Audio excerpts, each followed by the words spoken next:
আজকে আমি একটা মজাদার পিৎজা তৈরি করলাম, বাসায় থাকা জিনিস দিয়েই তৈরি করে ফেললাম।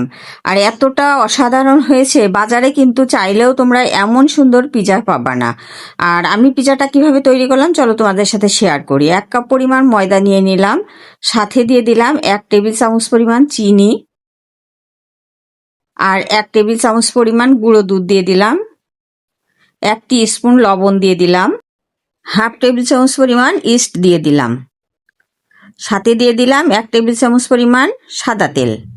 এবার আমি শুকনো উপকরণগুলো হাতের সাহায্যে ভালো করে মাখিয়ে নেব। এটা যতক্ষণ না মসৃণ হবে ততক্ষণ এটা মাখিয়ে নিতে হবে।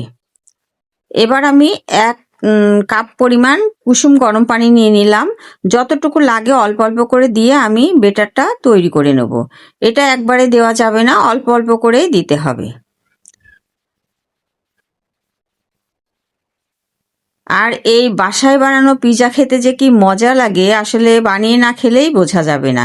এই যে আমার ডোটা তৈরি করা হয়ে গেছে, এখন আমি এটা হাতে একটু সামান্য তেল নিয়ে উপর থেকে মাখিয়ে সুন্দর করে ঢেকে রেখে দেব।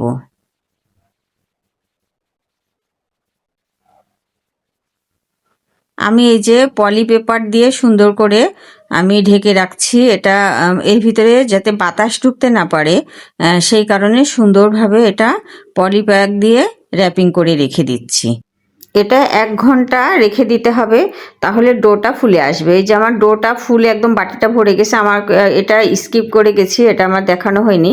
এখন এই যে ডোটা হাত দিয়ে ভালো করে মুছে নিচ্ছি। সফট, এটা দেখো কত সুন্দর সফট হয়েছে। এখন আমি পিৎজাটা যে পাত্রে বসাবো সেই পাত্রে দিয়ে নিলাম। এবার হাতের সাহায্যে, পাত্রে আমি একটুখানি তেল মাখিয়ে নিয়েছি। এবার হাতের সাহায্যে প্লেটে ভালো করে চারিদিকে রুটি আকারে দিয়ে দিলাম। এবার একটা কাঁটা চামচের সাহায্যে ছিদ্র ছিদ্র করে দিয়ে দিলাম।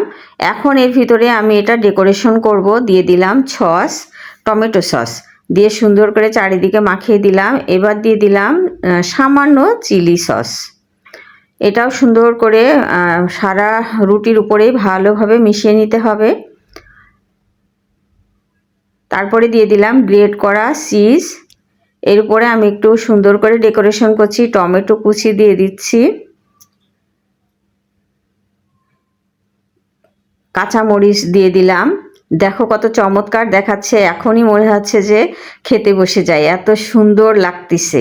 সাথে এই যে পেঁয়াজ কিউব করে কাটা দিয়ে দিলাম, আর ওই যে দিয়ে দিচ্ছি হচ্ছে চিকেন সসেস ছোট ছোট করে কেটে আমি তেলে ভেজে নিয়েছি, সেটাও এর উপরে সুন্দর করে ডেকোরেশন করে দিলাম।